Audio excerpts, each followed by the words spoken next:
Peace, everybody. It is I, Energy Master Allah, aka the Emma, and you are watching the first ever episode of the Leopard in the Mirror Canticle of the Mutant Guardian lecture series based on my book, available on Amazon. In fact, let me go ahead and flip you out right here. That's right. If you want to know how it's written, it's just like that right there. Okay. The Leopard in the Mirror, Canticle of the Mutant Guardian. If you've watched my previous lectures, I did a whole thing about the 19 code of the Quran. I did a whole thing going through the 120 lessons and the supreme alphabet, supreme mathematics to prepare you for this right here. Now that you've gotten the broader scope of this information, now I'm going to show you how I put it all together for my book. I released it near the end of December of last year, 2025. And it has grown quite popular among certain circles here in my hometown, here in Indian River County, Florida. And it is going to serve as the basis for a lot of things to come with respect to fulfilling on the mission of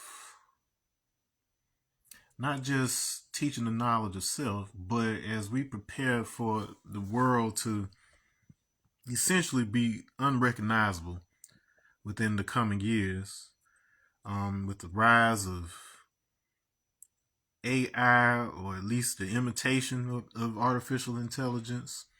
You've got global unrest in the form of,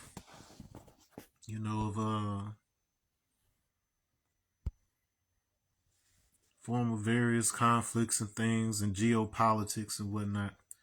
But at the end of the day, all the tools you need, they are within. And unfortunately, you've had a lot of internet gurus make that sound like something very cheesy and very corny that most of us have no idea how to apply practically. And so what I have invented, and I do mean invented, is simply a book, but a piece of analog technology that does not require electronics. All it requires is for you to engage with this through the filter of this, and you will find the power. Indeed. And I'm trying to figure out why I don't have like a viewer count on here. It wants me to promote the concept of stars. I don't know what this is.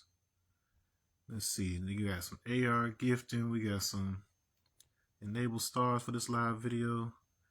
I have no idea what that is, but if you know what stars are while you're watching this on the Facebook, just like I do with all of my recent series, I'm recording this live on Facebook first, and then I am scheduling these videos to premiere on my YouTube channel. So if you're not a subscriber, make sure you subscribe to @Energy Master. That's Energy, MASTA. And make sure you check out those other lecture series too for context for what we're talking about here. So with this first episode, what I wanted to do is just get into some of the front matter of the book before we dive into the main text. I will be reading each section in its entirety first, and then we'll have discussion at the end of each episode. This is a precursor to hopefully creating an audiobook version of this in the future, and so this will just give me a collection of already established audio, and then I can always edit and create new stuff from it later on. All right, so what I'm going to do first, all right, so we're going to flip over here to the laptop so you can see, you can read along. But you know what, before we even do that, let's talk about some of the symbolism of the cover itself, because nothing about this book was done arbitrarily. It was intentionality with a lot of it. There was a lot to do, a lot of moving parts, and it took years to complete just this. And then it was only the tip of the iceberg of everything that came after that. So, I mean, but at the very least, I can start giving you an idea of the scope. I really kind of want to see what my current view count is, but it's just got this star thing up. I don't know what that is. Facebook is weird. I mean, weird changes at very weird times. But it's okay. Okie dokie. So as you may notice, we've got this decorative leopard here. We got this decorative leopard here on the cover. So this is a painting. Actually, you can't really see it, but just so that you know that it actually exists. Hold on, I'm gonna show you the actual painting, and just so you can have an idea of the size and the scale. Oh, it's over here in the corner right now, but this big old guy over here. So this thing, like if I stand next to it, as you can see, it's like dang near up to my shoulder. So it's a huge painting that my daughter Kalia, who is graduating from kindergarten, is my assisted with. And so basically I would lay down all the professional mapping and geometry that you would as an artist, and then hand her some pastels and just let her go wild, and then I'd have to come back, figure out how to make some sense of what she did, and then we just go back and forth like that, and then this was the outcome. Now, if you're not familiar with my style and my art, as a matter of fact, here's some more of that stuff up there. So you got like that one piece right there. You got like this bigger piece over here, stuff like this, and you got those three that go together. You know, these kind of things. And so my style, what I do is something that when you're far away, it looks deceptively simple and or cartoonish and playful. But once you get up on it, it's got all kind of embedded stuff inside of it. Like that's the apocryphal Gospel of Mary. That was removed from the Bible. I've got ancient Chinese secrets from Qigong. I was trained in the arts of Qigong and Tai Chi healing modalities. So there's always stuff like that embedded in it. So it gives me an idea of who actually takes the time to get in there close and then be able to extract some. There's all kind of etymology and stuff in there. Yeah. Super sneaky, right? Well, that just goes to show you what to expect when it comes to this book. Because if you're just looking at it on the surface, or you're just looking for an interesting epic poem story type thing, you'll get something out of it with it. But the reason I'm doing this series right here is to show you what's beneath the surface of the water. Okay, so as you can see, if you look closely, so this is the Mutant Guardian. So this, think of this as the more orderly leopard, and let's look at this guy as the Mutant. You can see it's a hodgepodge of a lot of things. You got American colors, elements of the American flag in there, such as stripes and stars, but not in the order and configuration that you're used to when looking at the American flag, which is kind of the point. And I could go tell you, it's not like it's supposed to be a big secret or something, but the leopard in the mirror is you, especially if you're a Black American, because you are a composite of a lot of different stories, a lot of different lineages. We're pretty much the meeting ground for most of the planet because of all the different mixing and cultural exposure and just all the things that come along with being Black in this country. And I'm talking about foundational Black. I ain't talking about you just your family just moved here from an African country or something a couple generations ago. I'm talking about folks who done been here for some centuries. And there's just a certain unique ethnic experience that comes along with that, and it is encapsulated here. Now, some of the key symbols and things that I want to point out in here that'll kind of carry us along. And so you see that the leopard here has a similar posture. So it clearly looks like they're doing like the Wakandan salute from the Black Panther films. A black panther is simply a leopard that has a type of, it's called melanism. So they do still have spots if you look closely at them, but then because their fur is more uniformly black or whatever, we don't typically recognize that those spots are there. And so that kind of plays into the theme of the book as well. Okay, and so within this symbol, all right, so the first thing, the makeup of it is a double square or whatever. So that has significance with regards to other geometries, a double cube, which I talked about a little bit more extensively in the previous lecture series, as well as in the commentary at the end of this book. Now, built off of that structure, the top half here, you'll see that he has some stylized eyes, nose, mouth combination that also appear if you look closely at the mutant leopard. Like if you look close to the eye, that is actually a Nigerian alphabet, and I believe it's called an Onwu alphabet.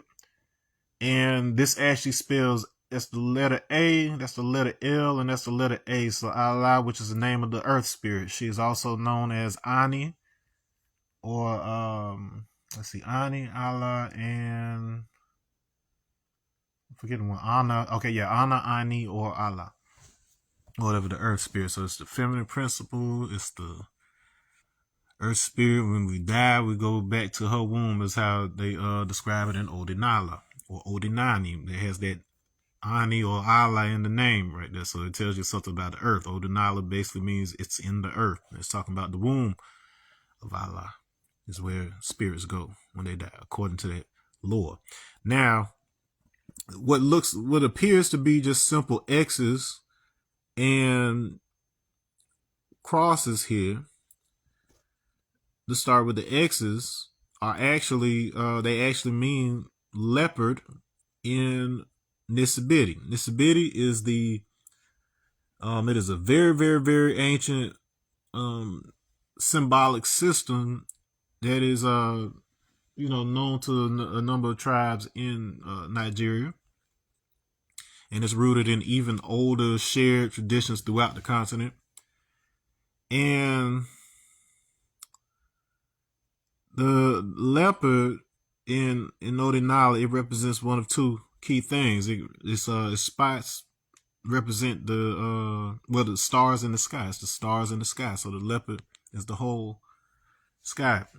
The square, the shape of the square in this ability itself actually means space. So it's like, so you can look at these X's meaning leopards as,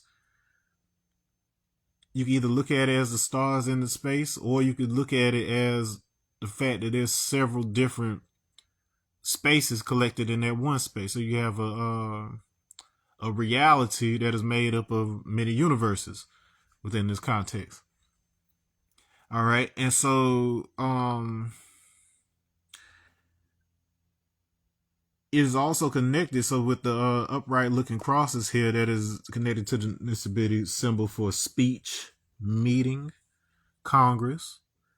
Okay, and so there's a distinct relationship between these symbols and the logos. So if you don't know what the logos is,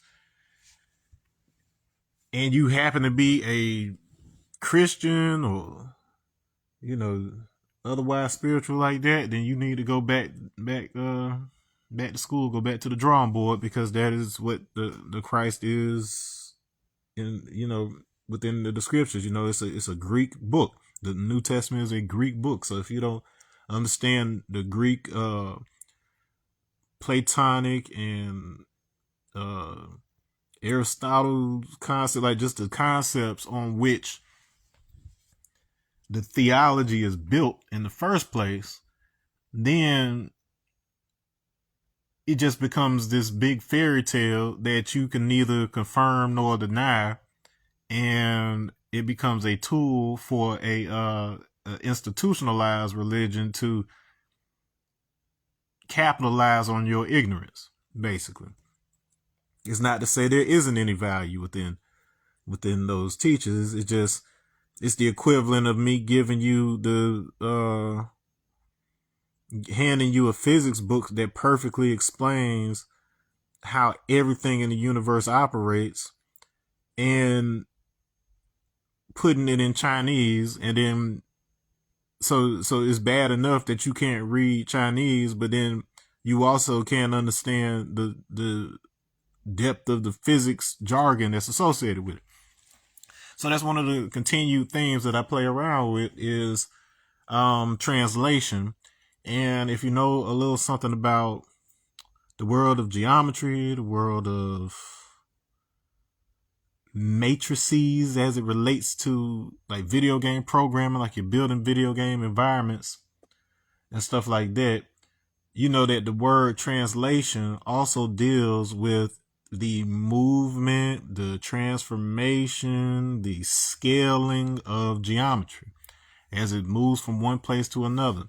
When we walk from one point to another, we don't even really think about the fact that there are a ton of informational translations happening throughout the universe, such that what was once associated with this particular point in space is now located at this point in space, and then we have to justify all the physics and the math so that it makes sense in the frames in between. So it's not like you blanking out of existence from one space and appearing in the other space. There's a bunch of stuff that had to happen in between. Within your body, there are a ridiculous number of operations going on just to keep you alive. Within every single one of your cells, there's so many operations going on at one time. But then your overall body is, occurring as this one thing, performing like one action. If I wave my hand or whatever else, it just seems like an arbitrary action. But when you look under the hood of it or whatever, you can really marvel at the number of things and actions and coordinations that had to be figured out first before you could ever get to something as complicated as a us, right?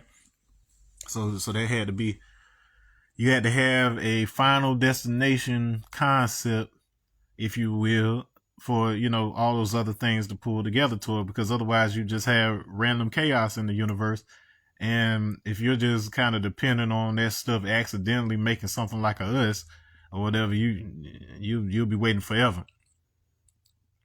And so it makes more sense that there is a pre-existing potential for something like us, and the material arranges itself around it or whatever. We just happen to be the most efficient way of bringing together the specific elements that are associated with us as a microcosm of several different systems that are just naturally stable throughout the universe. That's best way you could look at it.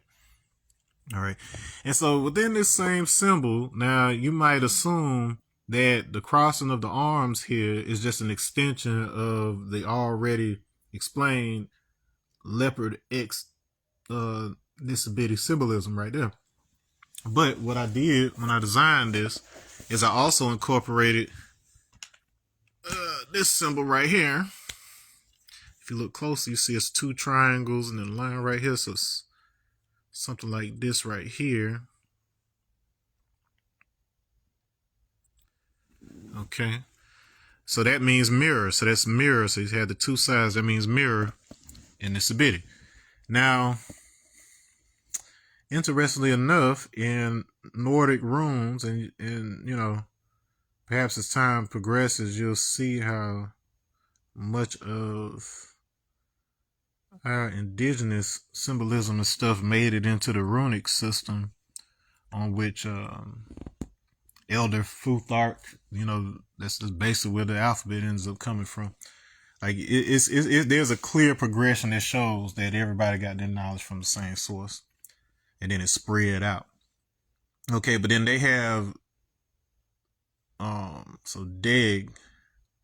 So I'll write it like this. Deg. All right.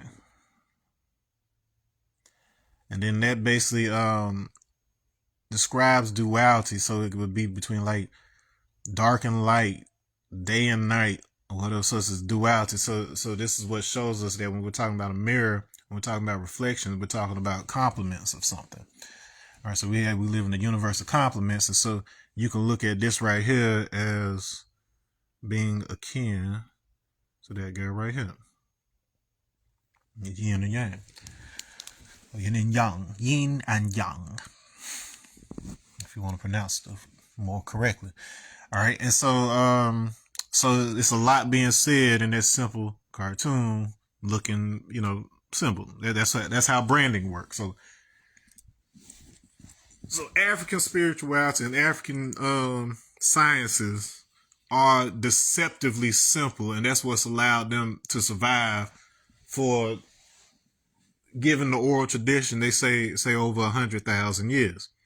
I know that's not what Western academia would want you to think, but then there's enough evidence going way, way, way, way back of, with regards to tool making, pottery, art, and stuff that shows that modern humans are and have been a lot smarter than we've given them credit for in those archaic times. But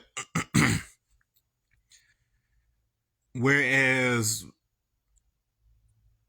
there's a level of minimizing the sophistication of those systems that happens because it doesn't look necessarily like what we do today. But then when you understand how efficiently they pack information into these symbols, and then this isn't even something that I'm just asserting on these things, but then these are things that have gone through a wide level of academic study, but it has mostly been a charge that has been led by, African scholars and people who have taken a stand to make sure that these conversations are happening, because it's all too easy for a Eurocentric education system to flat out neglect aspects that relate to the people who were here before they were. And that's just to give you an idea of the density of a symbol. How do you condense a whole universe into a single cell at the end of the day? Because that's really the question you need to answer if you want to really understand how we got here. Because that's how you get here. That's how you unfold. You unfold from a single cell that is the fusion of your mother's DNA and your father's DNA. And then you unfold into the star-shaped body with the arm, leg, arm, head design. Right? That 5-point star is what you are. Okay, and so that just kind of gives you an idea of how something so small, just a point in space, can unfold into a walking, talking universe like you. So within this, so in addition to the symbolism I've already pointed out, some key items that I want to point out here. So you see it says econ there if you look close. And then not every cover has this not for resale. That's just my copy. That they give you a little like free or discount copy whenever you publish a book so you can review it and so on and so forth. All right, but then this econ is pointing to the econ monoliths. So there are these stone monoliths found in Nigeria in great number, who were just kind of there when people showed up, and they encoded in them what appeared to just be, whimsical looking faces with markings and these, whatever else. It turned out to be a very sophisticated writing system, using tallies and whatnot. And I get into that a little bit more in the commentary of the book. But then that was just a breakthrough for Dr. Catherine Ocholonu when she and the Igbo History Museum were decoding some of this ancient knowledge. All right, so in here you'll notice they're written prominently here, Neb, Sir, Alex. That represents Nebuchadnezzar of Babylon, King Cyrus of Persia, and Alexander the Great of Macedonia, aka Greece, because they lump them in there with them. But Why would I mention those? Because those are the leaders and civilizations that are symbolized in the book of Jeremiah, chapter 13, throughout it. Okay. And no, excuse me. Sorry about that. They're the ones depicted in the book of Daniel, chapter 7, where they're talking about the various beasts. Like you had like a lion with wings, and then you had a bear with a rib in his teeth, and you had the leopard with 4 wings that you can see. He's got 4 wings here. And all of those are representing various civilizations. That like progression between these civilizations, from which the Jews, because they were either in captivity or otherwise occupying a particular area, these are the influences that ultimately shaped the mythologies that came out of them. So it's like, so you kind of see how you transition from a kind of global understanding of Babylonian astronomy, and then finally it gets to a point where you're talking about really the Catholic Church, and then basically us, the you know, the Son of Man, the saints that return at the end, you know, to save everybody. And so I brought up Jeremiah 13:23 because that is the one that specifically asks whether a Cushite or Ethiopian, that was just general terminology for a black person, can they change their skin, or can a leopard change its spots? And it's such as the nature of man, basically to say that people who are predisposed to wickedness have a hard time changing their spots on their own. You know, they continue, if that's what they keep on feeding their energy into that negativity, that's what it will continue to manifest, is essentially what it was saying. But they had a very clever way of putting certain information together. You have to ask yourself why that specific choice of words, and why put those particular things together. And you have to look at, you know, and this is just me as a writer, you know, for most of my life, whether it's been through music or through authorship. This is actually my second book. But as a writer, I'm often bringing 2 or more things together such that their individual meanings only have so much purpose in and of themselves. But when you bring those things in context of each other, it's just like one star versus all the stars that appear in a constellation. The constellation makes the picture. And so when you're bringing 2 or more ideas that normally don't have anything to do with each other in most people's mind, when you're bringing them together, the energy, the information that builds a connection, a bridge between them, is what gives birth to, you know, a new experience of reality and a new idea. And as I talk about, I think I get into it in the commentary, one of the common factors between the black person and the leopard is the specific way that our body arranges melanin on the surface of our body. It's called reaction diffusion. I talk in great length about that. And the father of modern computing, Alan Turing, he's largely credited with the foundational work that gave us computers in the first place. He was also very interested in that same reaction diffusion, how the leopards get their spots and how the black people get their markings, because there is an underlying computation, if you will, that's associated with it, that leads right to the formula for life itself. And so this is something that is embedded within us because we're still tied to the oldest lineage, without too much mutation to disconnect us from that. All right, so there is a unique offering to humanity as a whole that rests with the descendants of the African people and the African diaspora as a whole, the black person of planet Earth, regardless of whether he's lived. As long as he still got that all over body birthmark, it's still tied to the original. All right, so down here you can't really see it in this picture, but then I actually write out the parts of the verses from part of that Jeremiah verse in there. Over here, so that 13:23 from Jeremiah, it is manifested on here in the form of a crude drawing of the Axum Stele located over in Ethiopia, the former Aksumite Empire, and it has 13 levels.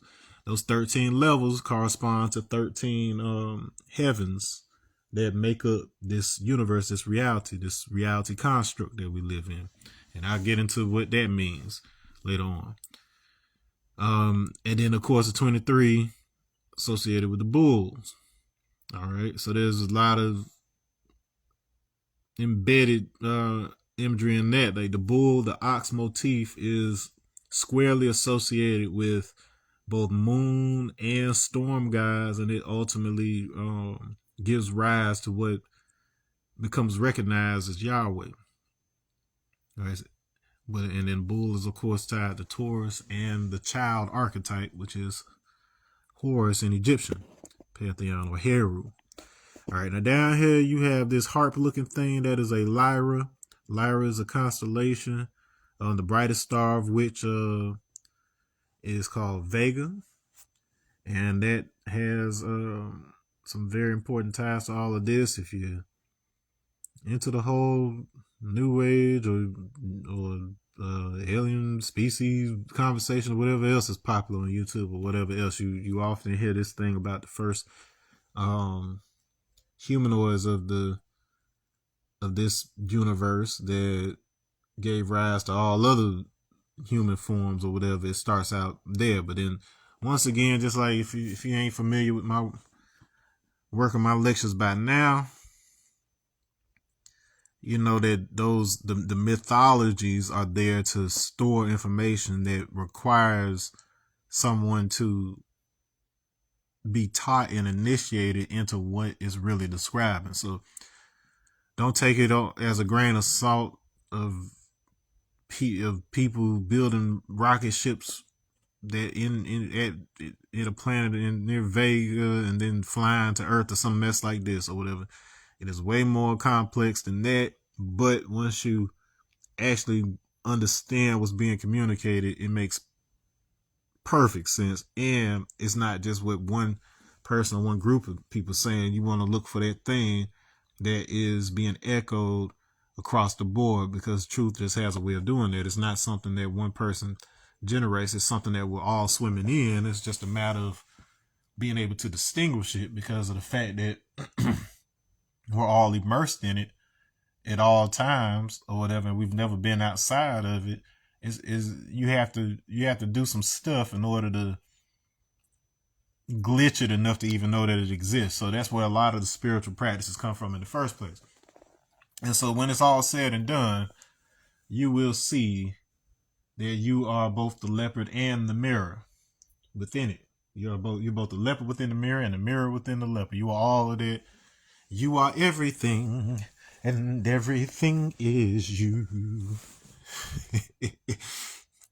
Whatever. But like I said, that is a very surface level type of exploration with it. But just to give you an idea that the party starts on the cover, not just when you start reading. TM, that's something I put on all my stuff. It means like of course that's what you use for a trademark level, but then it's based on something I put to show that I own myself. Like I self Lord and Master. So that's what trademark. I got the right to do. I've got the business rights to me and my identity. All right. TM is also the shorthand for Tem, which is the Egyptian hieroglyph for Atum. What else? So just a tidbit of knowledge there. All right, so we're going to come over here to the laptop. We're going to go through the front matter of the book today, and then we'll get into the prologue and break down its symbolism, and I'll just do one chapter at a time after that. But we're just going to go through this stuff. Okay, nothing magical about that. It's just a leopard in the mirror. Canticle of the Mutant Guardian. Okay, there's my cover. So there's a generated image of myself. And this is intentionally designed. You see it's little leopard cats in the background.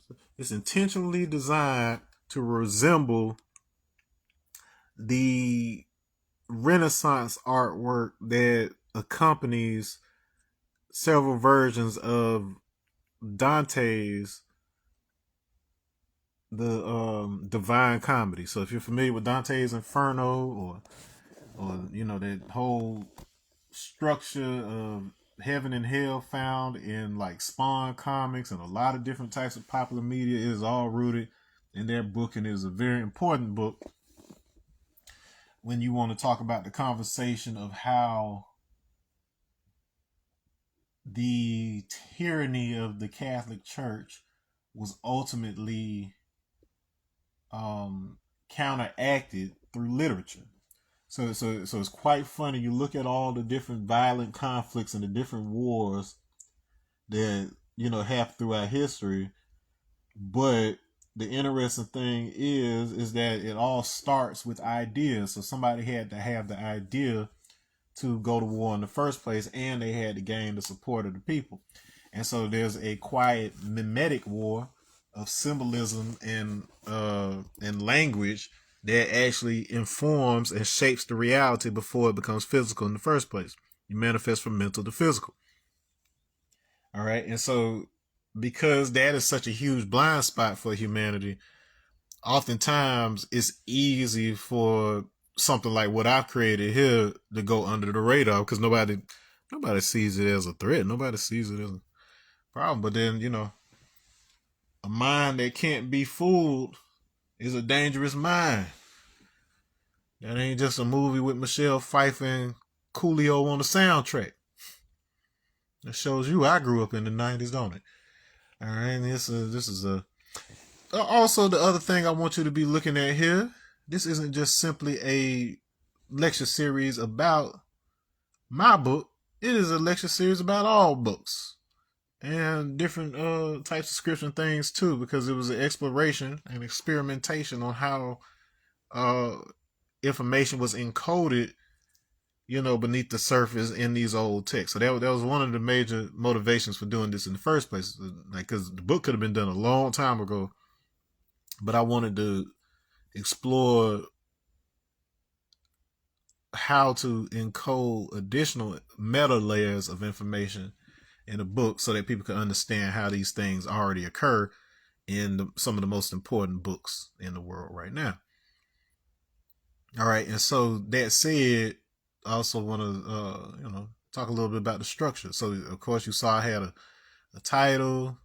Sometimes you're gonna have those blank pages, so you can have your formatting such that your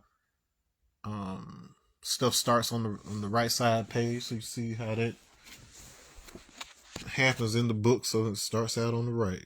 Which of my chapters start out on the right, stuff like this. So it just kind of gives you an idea for structure. I did a physical book. I did not do a digital book. I don't even know if I'm going to. I mean, I've got a digital form of the book because I had to upload this in order to create it in the first place.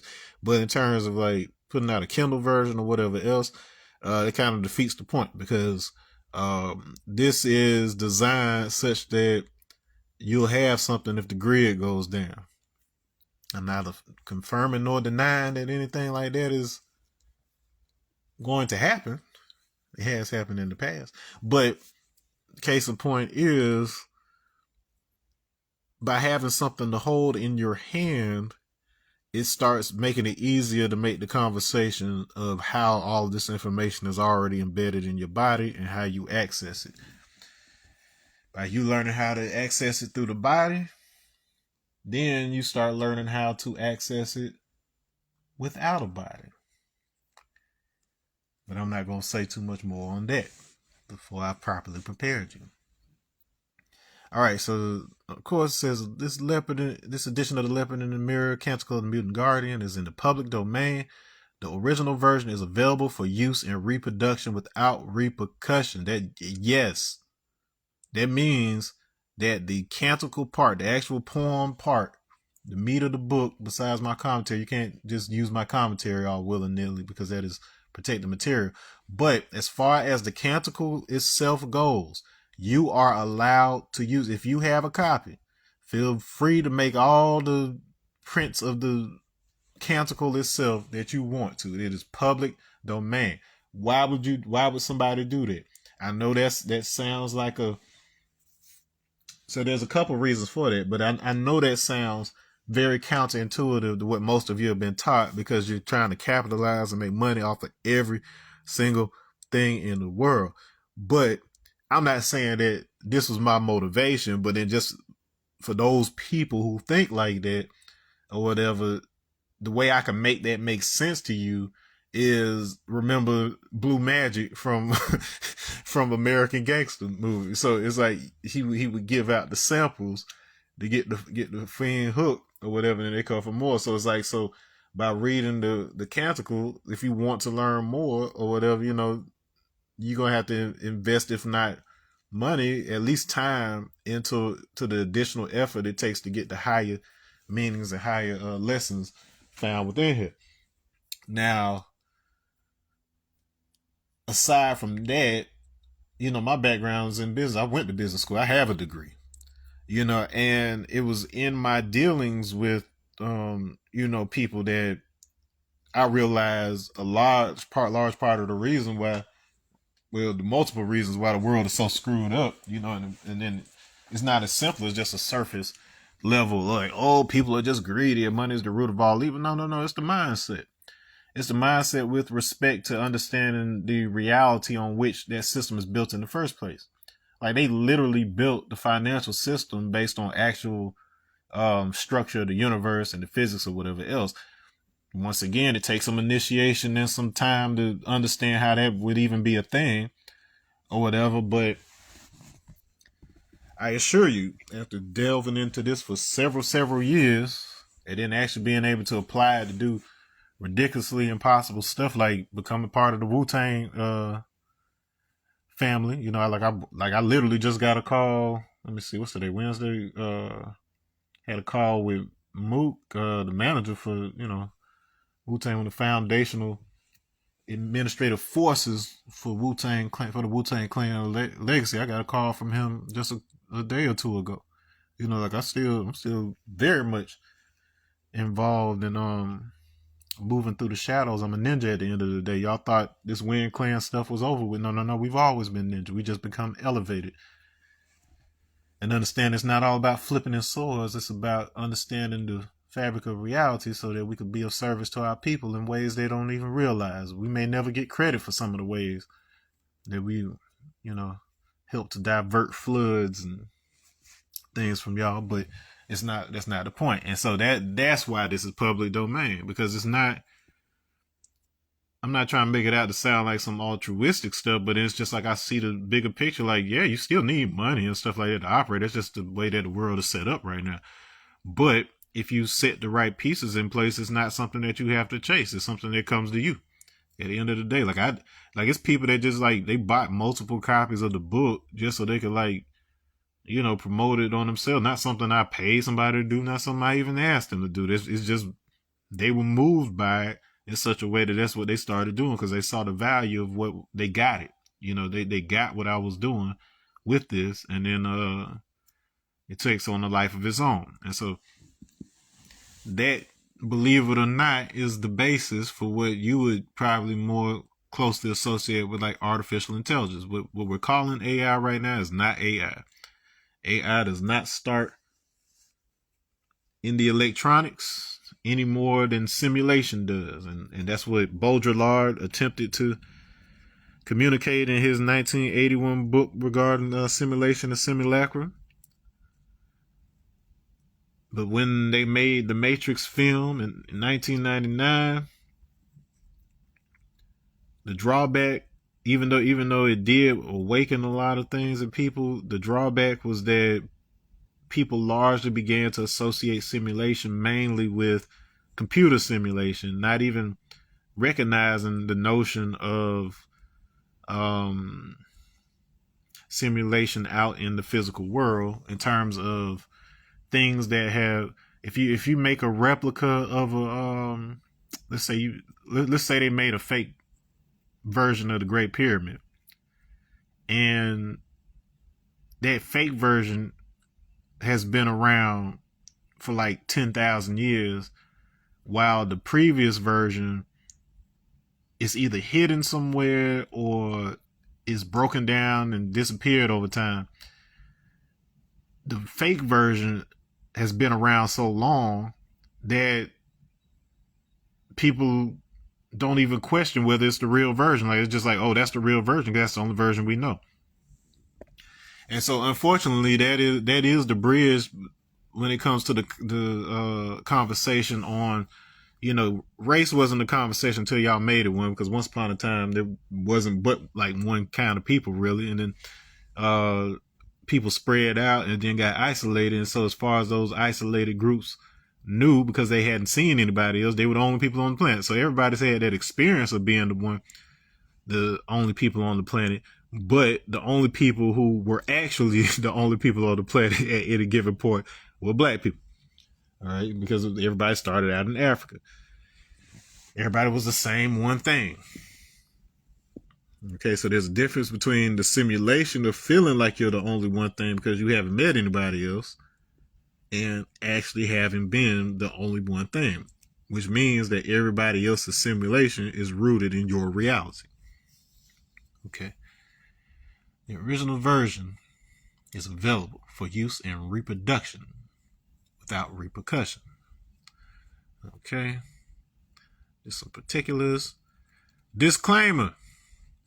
All materials intended for educational purposes. This is a stylized, semi-biographical epic, meaning that it's partially based on my life, with mythological elements for effect. Ain't nobody trying to trick you. Ain't nobody trying to make myself sound better than I am or whatever else. Everything in here is functional. No claim is made for content solely generated by artificial intelligence.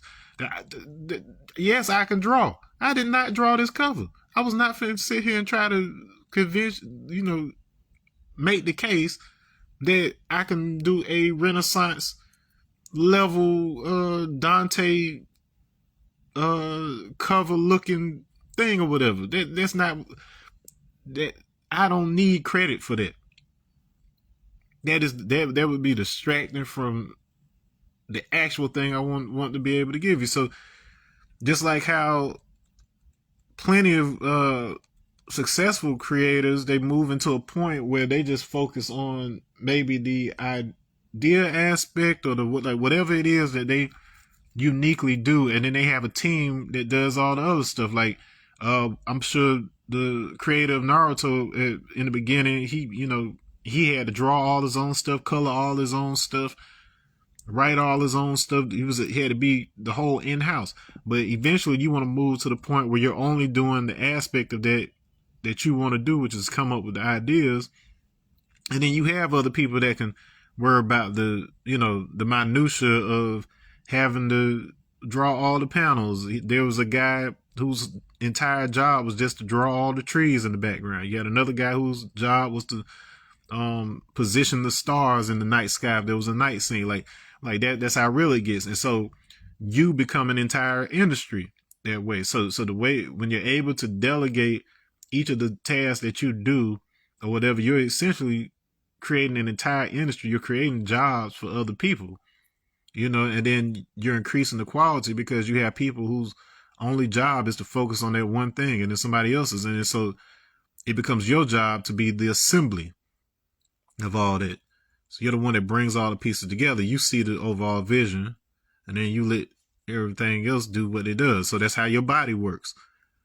Each one of your cells don't need to be worried about what the overall body is doing. Each one of your cells need to do a cell's job. And so as a collective, you as an entity are the organizing principle around which they all have an industry to work in. Okay.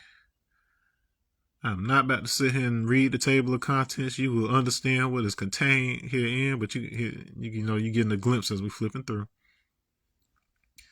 La da da da da. You can see it is in canto style. So if you are familiar with the Divine Comedy, you know it's a canticle itself. Cantos are pretty much songs, so it's like it's pretty much a big poetry book, a epic poem. So it is a single story, but it's done in a very particular style that was familiar to that time, and so that kind of dually helps condition your ears for how to read and extract information from those old texts. And so in the end, getting into the commentary, you can see there's an extensive commentary in this book. Teach you some of those secret stuff. My dedication page is, of course, to my son, Shamar Karan Wyndham, who passed away in September of 2024. A couple months before his 3rd birthday. So I dedicated this work to him, and his spirit is an integral part of this overall story. So that a lot of people who have this book are people who live in and around this community who were, they were there when all this happened. Like, they were present for the impact that it had. It had a national impact when my son passed away, because it was on national news and different things of that nature. And he was on the autism spectrum, and so he in passing, my son, he probably saved a lot of lives just by people becoming aware of both autism awareness as well as water safety and things of that nature. So I received a crash course in what life and death really are, and how we continue to live on and have legacies even when we're not physically here. So he is still very much with us. All right, here's my author's preface, which says, to know oneself is to return to the beginning. In writing The Leopard in the Mirror, Canticle of the Mutant Guardian, I sought to recover something long scattered, our capacity to see divinity reflected within the geometry of our own design. This work stands at the crossing of epic poetry, mythography, and metaphysics, a mirror turned inward upon the mind that shaped the worlds. It speaks in the tongue of numbers and nations, of stars and ancestors, of all the songs the earth has ever sung back to herself. I have drawn upon the languages of the supreme alphabet and supreme mathematics, upon the cosmologies of Igbo, Dogon, and Nile Valley wisdom, upon tarot, alchemy, Islam, and the syncretic genius of the 5%, upon the scriptures of science and the secret correspondences hidden in art. Together these form the Canticle, a hymn to the mind that builds, destroys, and builds again. The Mutant Guardian, whose reflection is humanity itself. To read this book is to walk a spiral. Each canto is a seed that unfolds in the reader, revealing the pattern of ascent that begins in ignorance and ends in understanding, only to begin again. It is not a closed system, but a cipher, one that requires your own reflection to complete its circuit.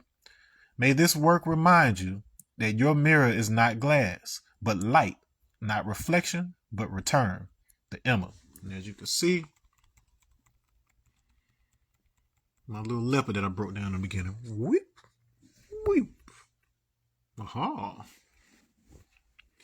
It's a personal message from myself. Peace to the gods and earths.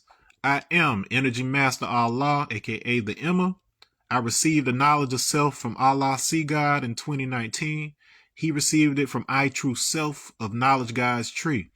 These are my plus degrees, completed in the 111th year after the end of the devil civilization. So if you watched the previous lectures, or if you just have knowledge of self from having actually, worked with an enlightener to get there, and then, done your studies on your own after that, then that makes perfect sense to you.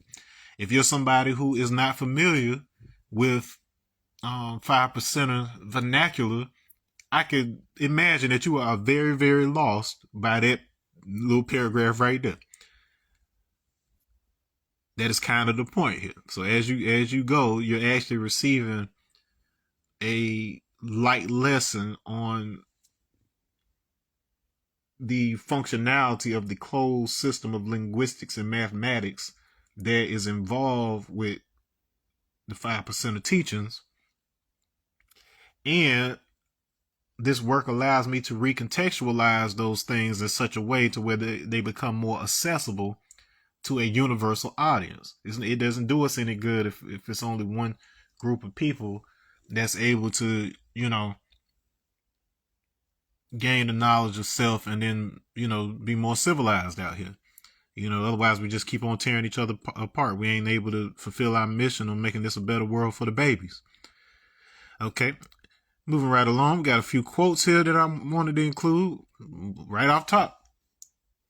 The one that's embedded in the cover. Can the Ethiopian change his skin or the leopard his spots? From Jeremiah 13:23. That's the King James Version of the Bible. Next, we have a proverb, an Igbo proverb. It says, if the leopard breaks a leg, the antelope comes to collect this debt. So you thought you were bad, broke that leg. I'm about to collect these debts on your ass. That's the same type of humor. Like that's one of the crowning revelations when it comes to Black American culture, is that all too often we find out that things that we've always done, that a lot of our brothers and sisters on the African continent, they do the exact same thing, even despite us having, developed in a different environment. Like even, something like recovering Egyptian artifacts where they had actual Afro picks, or they're just like, and they wore them the way we did. Like they would have their hair grown out and then they would stick the pick in their hair or whatever. And then back then it was a sign of status. Like, I don't think we think of it nearly as much in terms of status now, but back then, like, that's what it was. So there's a lot of things that we do and we don't even realize why we're doing them, because it's just that embedded in our system, in our culture, in our genetics, in our heritage. All right.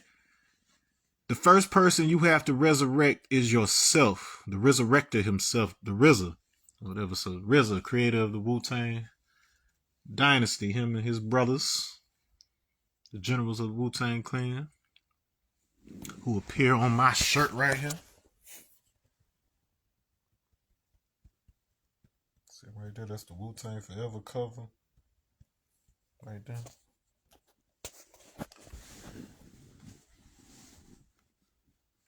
All right. And he plays a role in the story too. He's actually a character. Ooh, surprise, surprise. All right, so I did some acknowledgments. So before we get too deep into things, let me acknowledge that the poem and Supreme Calculus were created with the assistance of AI for brainstorming and mathematical structuring. The Syrian image was created by me on paper years before the creation of this work. As of writing, legislation on how much human contribution counts as copyright eligible is still in the air, and in the same position photography stood until 1884. As a result, the poem itself is public domain, while my commentary and notes that made the work possible are mine to claim. Between writing a 200-plus page academic style original work and having a week's worth of conversations with ChatGPT to teach it cultural nuance, I assure you that the same amount of effort went into shaping the poem to my satisfaction. Now that we're past that bit of business, I'd first like to thank my wife, Courtney, and daughter, Kalia, for being the moon and star to my son, and my son, Shamar, for the brief time he spent with us in this earthly life. To my parents, grandparents, siblings, cousins, and the rest of my family and friends, I thank you for all the love, support, and encouragement over the years.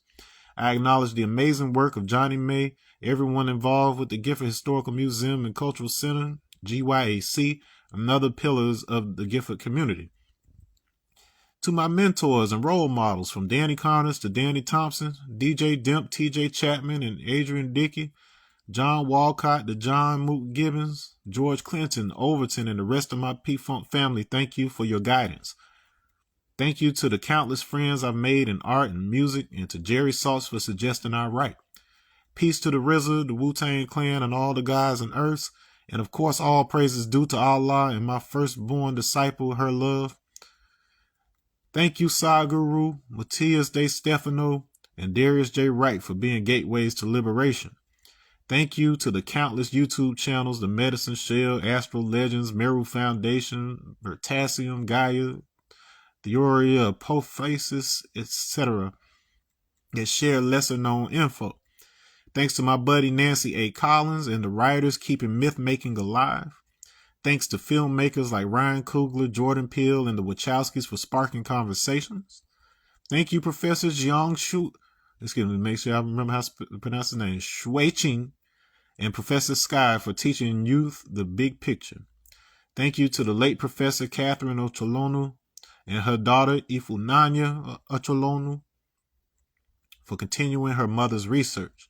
Thank you to the ancestors and elders who preserved our culture domestically and abroad. A special shout out to all who've been a part of my musical crews, Wind Clan, Ghost Squad, the Embassy, In-House, the Mavicus, and the Mondays crew.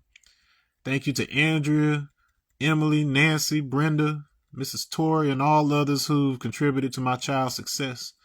Thank you to the Landmark staff and participants who've been a contribution to me. To Aunt Yolanda, Leslie, and CJ, you are all missed and loved. R.I.P. Thank you to anyone I left out, and to you, the reader. You are the future. You are the right now. So that was from the heart, y'all. And so, just to acknowledge, this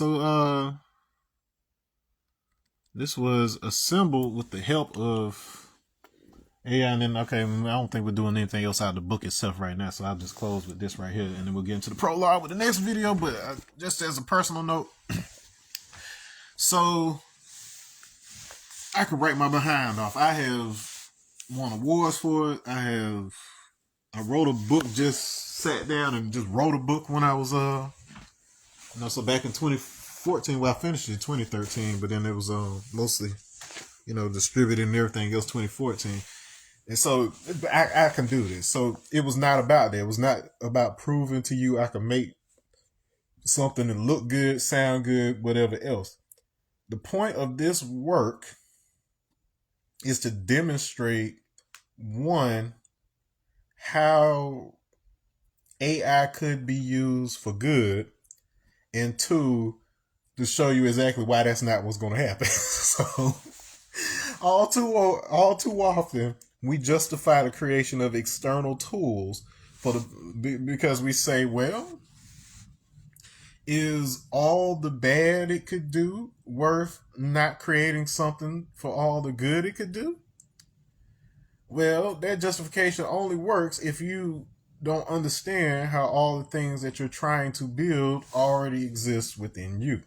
Now, it has taken extensive work, training, subjecting myself to experiences that the average person will not, in order to see what this reality is actually made of, and to not try to look for a new truth, but to uncover the truth that's always been there. And once you are exposed to it, once it's imprinted on a soul level, you start to see the echoes of that truth in everything. You start to realize, oh, okay, so everything is a compression file of the same one bit of information. That I just have to understand how to translate it from that thing.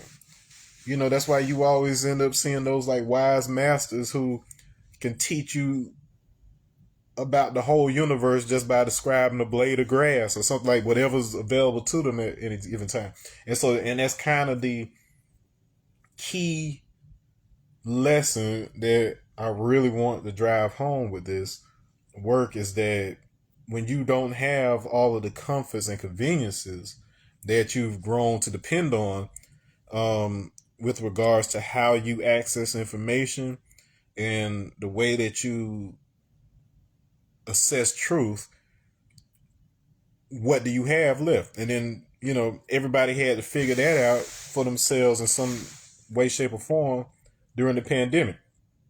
When you can't go out, when you can't do all the things that you normally depend on to distract yourself from what's going on within you, and the only person that you have for you to be able to sit down with day to day is yourself. You got to face yourself. Is that going to be a love story or a horror story? For a lot of people, it was a horror story because you've run and you've been either chasing the bag or otherwise, leaving a trail of burnt bridges and whatever things that you justified by being able to say to yourself, well, I had to do what I had to do in order to get what I got and whatever else. But then you had people, it was nightmares. Like once they couldn't have access to the external approval mechanism that they've relied on in order to justify what they're doing, that their reality collapsed. And that's because what's out there is the simulation. Where the reality exists is within you, even from a scientific standpoint or whatever. 100% of what you experience is based on the way that your brain is interpreting electrical signals. So there's tons of electromagnetic phenomena happening around you at all times, and your brain bears the burden of organizing that information in a way that allows you to have a sensual experience. But all of that happens inside of you. We just experience it as if it is outside of us somehow. That's not to say there's not things out here, but then it may not be in the form that you perceive it in. Like it's literally just a bunch of vibrations and oscillations and harmonics and all of that. I've been able to see it more or less like my whole life. I didn't know that's what it was. I just thought everybody's eyes worked like that. But it's like I've always been able to kind of see like a kind of, I hate calling it static because there's like almost like a order to it. Like I can kind of see like the flow of it. But like I said, it's just always been there for me. So I ain't never know it was a thing until later on, kind of learning what's going on with the fabric of reality or whatever else. But yeah. It's like it's not empty space. It's almost like a substance, if you will. It's made up of a substrate that carries light and sound and all of that. And then this is well detailed within like ancient texts like the Vedas, and then the language gets a little more colorful as time progresses, and you end up with like the Bible and stuff like that. But this is like as long as humanity's been around, as far back as I've been able to extract stuff, everybody has some understanding of this to some point. At least the priesthoods did, depending on what the society was at that time, whether or not the average person knew and had access to all of that information is one thing or another, but it's, at least in some shape or form, it's always been known. Okay, and but anyways, artificial intelligence, it was basically just used for the most part to be able to organize a lot of moving parts, because it's easy for you to get into a project and then forget things that you wanted to touch on. And so it basically created a closed system that allowed me to make the book itself a closed system that's self-referential, and it actually behaves the way that a large language model would, in a way to where it's almost like a living computer as you're reading it. But that said, man, the LLM, this is why they say it's not real artificial intelligence. Them things do not know anything. They can access databases and they can access internet knowledge or whatever else, but it is not knowing or doing anything. It is designed to give you the impression of a conversation. So at the end of the day, when you realize that you're just having a conversation with yourself, that the answers it gives are only as good as the questions that you're able to ask, and your ability to articulate exactly what it is that you're trying to say and do. When you realize that, you realize that's exactly how we interact with each other on a regular basis. It's just that it's become so layered and so complex that we think we're doing something different from what this crude version that the machines are doing is. or whatever else. But um and so that's largely what the leopard in the mirror is too, or whatever, just understanding that just like every other invention that we've ever had, artificial intelligence is just a externalized reflection of something that we already do, but it's so complex within us that in order for us to even wrap our minds around what's happening, science has externalized these things and then so they could study and see it from the outside. So that's what it is. So you're God at the end of the day. But because that is such a complex thing to, express and explain, and all that machinery that allows that to be possible is so compressed, packed tightly within you, that the only way that we even begin to be able to fathom how that could be a possibility is that we build things in the external world, we analyze things that are already in nature and whatever else to try to get some understanding of that. But when we understand that once we discover those things out here, all we have to do is figure out where that thing is inside of us, inside of our design, and then it'll basically give you the context. Now, our mind and our nervous system, and then this is exactly what all these esoteric processes and teachings are designed to point you in the direction of. We're already wired exactly like pretty much like how computers are, but it's just that computers aren't as advanced as what's going on in here. Does that make sense? Like the way that the networking and everything is just really, really, really, really, really, really, really advanced technology, quote unquote, within you or whatever. It's not something external. It's something that's grown out of the ether itself, to so to speak. And your self awareness is such that it doesn't necessarily have to be reflected off of something outside of yourself in order for you to understand it. If you learn how to kind of turn the gaze inward on itself. Like I know you've probably heard that in esoteric, but what I'm describing is literally whatever the mechanism is that causes you to draw information from out there. There are means to reverse that inward so that it's actually mapping the stuff that's inside of you and then translating that into pictures that you see. That's basically what's happening when you're dreaming. So just like I'm taking in electromagnetic information from the outside here and then translating that into pictures that I see in the environment and things I can feel and taste and touch or whatever else. Likewise, your body can draw from your mind can draw from the information that's inside of you, including your DNA. That means all the information that was contributed by your ancestors and their responses to their environment, whatever else.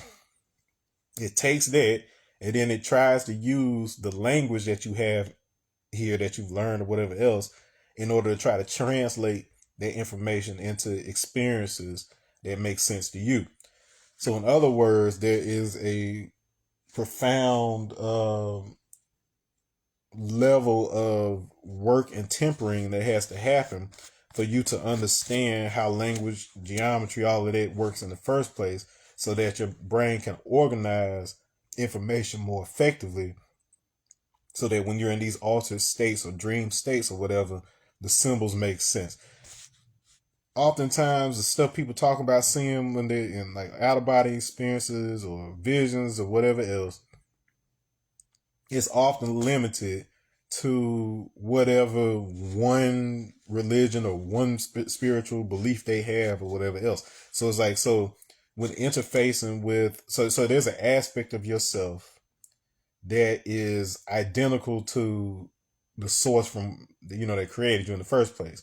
But it's almost like a buffer that makes sure that you're not just getting it all at one time and overload yourself. It's like it because it is you at the end of the day. It knows what you can and can't take at a given time and how it needs to be translated in order for you to be able to understand.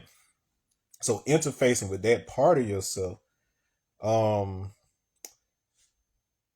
people come to associate that with things like the either guardian angels, in some ways the Holy Spirit. Um, some people run into like Jesus when they have like a near death experience or whatever else. But the thing to understand is that that thing, whatever you're encountering, it's an energy that does not inherently have a image really. And so where your mind comes into play is that it projects an image onto that information. So that's exactly what my phone is doing right now. That's what your computer is doing. When you see the words on the screen, or even when you're seeing me on your screen right now, that's your phone taking light information, translating that into electrical signals, which then are data that then correspond to pixels in the screen, and then it decides which pixels need to be on, which color pixels need to be on, whatever else, and then it creates a digital image that is a simulation of the actual physical me that's sitting over here. And so if you understand that concept, then you can kind of start understanding how it would be possible for the electrical and chemical signals within your body to be um, interacted with by the brain waves and translate for you a picture that makes sense to you or whatever. There's certain energies that might appear as dragons to you when you are in these altered state, but then they're not actual dragons that look like that or whatever else. It's just that that's the thing that makes the most sense when you see it. If you had better information and more broad information from a wide range of cultures, and you know what the common thread, the common geometric structure is between those things, that thing may look more clear to you. I say all that to say that as you'll find as we progress through this story, that when I interface with that, after few moments and a little bit of guidance from that aspect of myself, I was able to see that it was me. But it was like a all encompassing version of me, like every possible age I could live in. It was just like a what happens when you're outside of time and space, such that you're everything at once. And so that thing, of course, it felt like it was either Jesus or Shiva or my deceased father. Like it felt like all those things at once, but at the same time, I was able to sense that it was me somehow. I didn't know how, because that's not something that we experience as potently out here in the physical world. But during that out of body experience, like it's nothing that's hidden from you. It's just you may have beliefs and things that cause you to place limitations and constraints on yourself in that state, but it's not something that's inherent about the state in the first place. Your body is designed specifically to filter that reality out, so you're not getting all the information. You're just getting what's needed for you to do what you're supposed to be doing here on Earth. All right, now you can expand that. Like there's plenty of ways for you to be able to expand and whatever else, but just know this isn't like this because it's a prison per se, but it's a learning experience to see, okay, when I can't just know everything I want, then I get to play the game of figuring it out.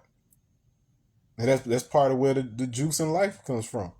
Or whatever. That's where the excitement comes from. Where it's like an all-knowing being who's given themselves the opportunity to learn. To be able to experience the world like it's new and exciting. Just like how a kid does. It's fresh. Everything is new to a kid. And that's the greatest feeling in the world. You don't know what's coming tomorrow, so you don't worry about it. You live in the now.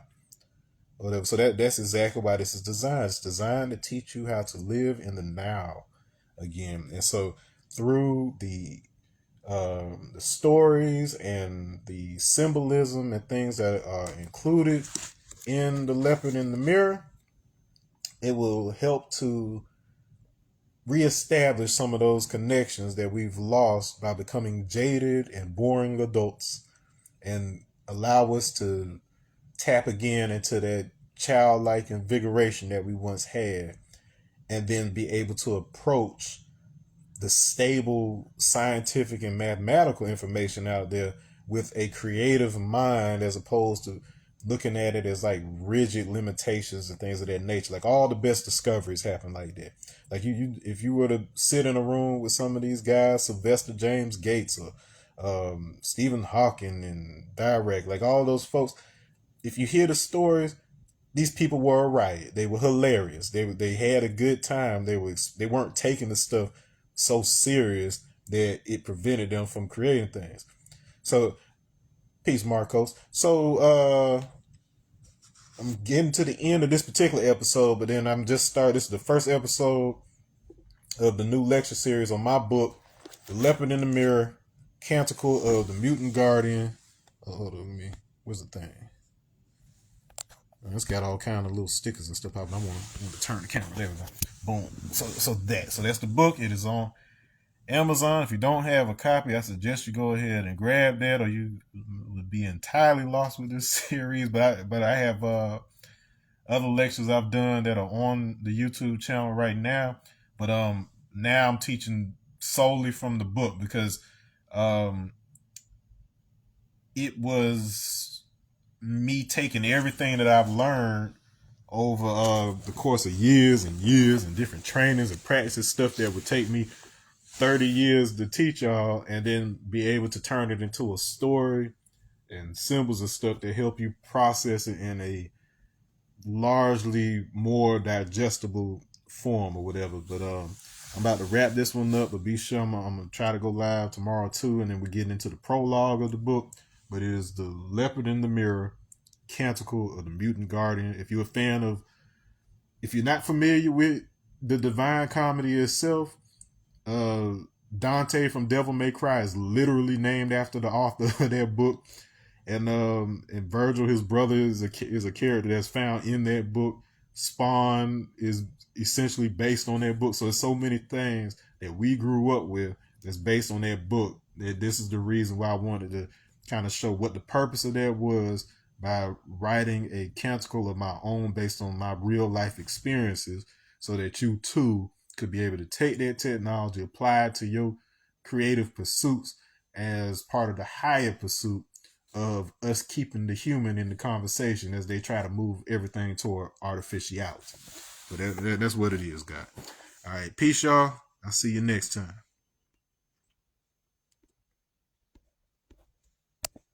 Get this thing. It's holding me hostage again, telling me I got a slow connection. I'm like, well, I don't need that. I'm getting off.